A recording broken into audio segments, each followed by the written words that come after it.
Hi, today we're going to talk about where to start in your skincare routine.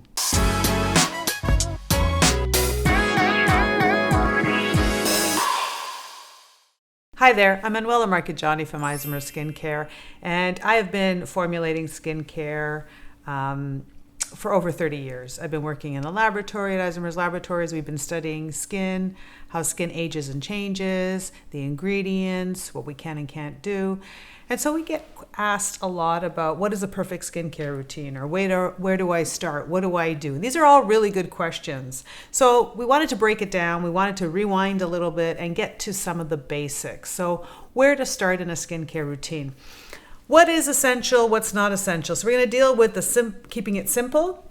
We're going to deal with keeping it as universal as possible. So what is essential in skincare? Cleansing. You want to cleanse your skin. And what we mean by cleansing is you want to clean your skin. You want to clean it enough that you are not stripping your skin, not over-processing your skin, not scrubbing your skin too harshly. So cleansing is about making it clean, yes, but not by being aggressive with skin. So a good place to start is a good gentle cleanser. Cleanse your skin twice a day. Don't over-cleanse. So I know, especially if you're younger and you have oily skin or acneic skin, there's going to be, the itch to cleanse your skin as often as possible, to really get in there and scrub your skin. Really, truly, the best thing you can do is you clean your skin twice a day. Clean it in the morning, clean it at nighttime. Don't be too aggressive. You can use a bit of an exfoliant or beads or polish, but don't press very hard. Don't scratch your skin. Look for ingredients that are going to polish your skin without scratching or tearing or irritating.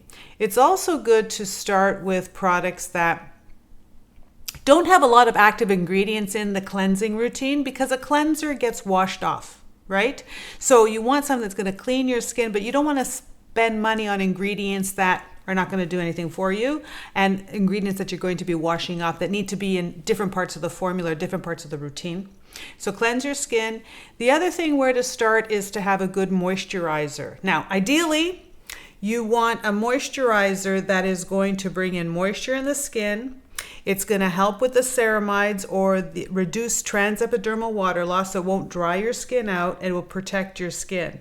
In the daytime, you should be using a moisturizer with a sunscreen with an SPF.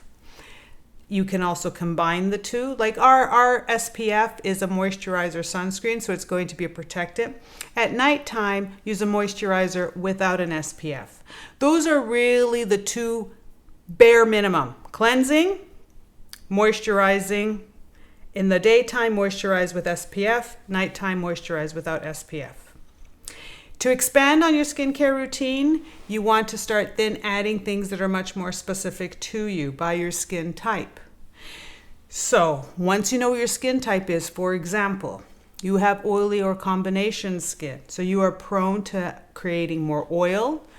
Your skin could have superficial dehydration, which means that you will look at your skin and you will see just a slight tissue paper-like element to your skin, or your pores will be enlarged. So it almost looks dehydrated, but at the same time it's too oily. It's a kind of a weird phase, and this is because the skin is not exfoliating properly. You can have too many lipids and not enough moisture in your skin. So when you have combination skin, where are you going to begin? You can have a cleanser, something like the daily exfoliating cleanser with tea tree, alpha hydroxy, beta hydroxy acids to help clear out the skin.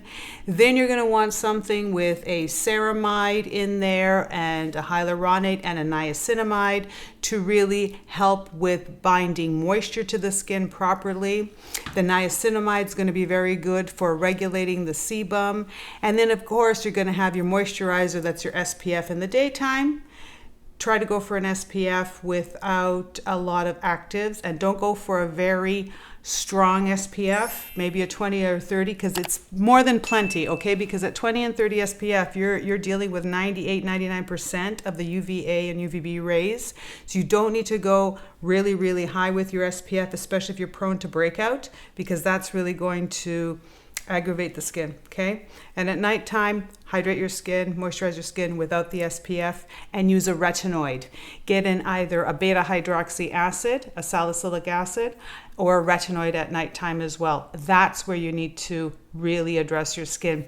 If you think about, for all skin types, and I like to call this skin, I actually like to call it more of a skin personality than a skin type. For all of them, you have to think of your skincare routine in 3 steps. You can think about it as 4 functions, but really truly 3 kind of steps. Your cleansing. So cleansing means you're cleansing and exfoliating. Then you're treating. So I like to say clean, feed, correct, protect. But the clean is your cleansing. The feed and correct is your treatment part. That's where you're going to put your serums and things that are particular to your skin care, to your skin type or your skin personality. And then finally, the protecting part, which is protecting against UV and protecting against moisture loss. So for example, if you take those 3 kind of functionalities for oily skin, you'd have a cleanser that is going to clean your skin without stripping. In the treatment part, you're going to have your beta hydroxy, your retinoids, your ceramides, your niacinamide, and in your moisturizing part, you're going to have your SPF. You're going to have your moisturizer, like your tractive microbiome. That would make sense. If you have dry skin, you would have a cleanser that is like a double duty cleanser, a creamy cleanser, something that's not going to be very astringent or drying over processing on your skin. And then in your treatment, you would be utilizing things like hyaluronate, you'd be utilizing ceramides, copper peptides. If you've got fine lines and wrinkles as well, you're going to be using your protein peptides and your matrixyls. And then for your moisturizing phase, you're going to be utilizing your SPF in the daytime. And at nighttime, you're going to be thinking of your extremophiles. You're going to be thinking of things that are going to lock and the moisture and bind it into your skin. If you have sensitive skin type, you're going to follow the same 3 steps. Your cleanser should be a cleanser that is gentle and effective. In the middle, your treatment for sensitive skin. You're going to want copper, you're going to want ceramides, you're going to want niacinamide, you're going to want something that's going to work on any redness or inflammation, and your protection is going to be SPF always. I mean, SPF is the best thing for anti-aging, and at nighttime you would want to utilize something that's going to be calming and soothing, something that's going to really something that it's going to bring in the moisture without the irritation. For sensitive skin and for all skin types, you should be as fragrance free as possible. You don't want fragrance in your skincare. And I know a lot of people like the experience of fragrance, but you think about this. If you have a little bit of fragrance in every single step, that is a lot of fragrance. That leads to allergies, dryness, sensitivity, more redness, breakout. The more fragrance you can take out, and I know for a lot of skincare, the skincare we make at Isomers Laboratories is very clean in the sense that we don't add a lot of filler, we don't add fragrance, we don't add ingredients that are harmful or irritating. We try always very much to stay within the science, right? We are inspired by nature, but we standardize things. We clean them up to make sure that your skin receives them well and doesn't get irritated. Because all skincare at the end of the day is about your hygiene.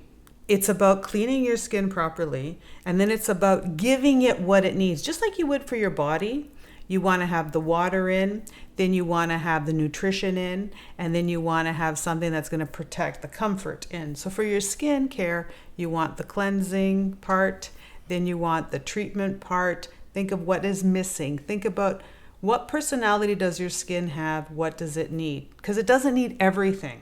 It needs certain things at certain times. And yes, it changes. It's going to change by age. It's going to change by experience. It's going to change by health. It's going to change by season. So it's not always one size fits all, and it's not always the same thing over and over again. So it's important to be open to changing and understanding that the skin does have different needs as you age and change. right? And also your activities will predispose you or result in other kinds of things that your skin needs. But go slow. Don't go with too many actives. Don't always mix everything together. If you have questions and you need help with your skincare, we're here for you. I'm a cosmetic chemist. We're scientists. We do research on skin all the time. We're absolutely open to answering questions and to helping people, like be a personal trainer for your skincare routine. I really wish I had that when I was young. I wish I had that all the time now. So I've been through a lot with skin. So if anything that we can help you with your skincare routine, you don't know where to start, hope this has been a really good base and understanding for skincare. Think about it, grouping it in your functionalities of your cleansing, your treating, and your protecting. Think about the personality of your skin. Think about doing it twice a day. And if you're still having issues and not knowing which way to go, because there is a lot of noise out there, give us a call, put a comment on the bottom, ask us questions. We're here for you. And I hope you've enjoyed where to start in your skincare routine. And I look forward to seeing you again.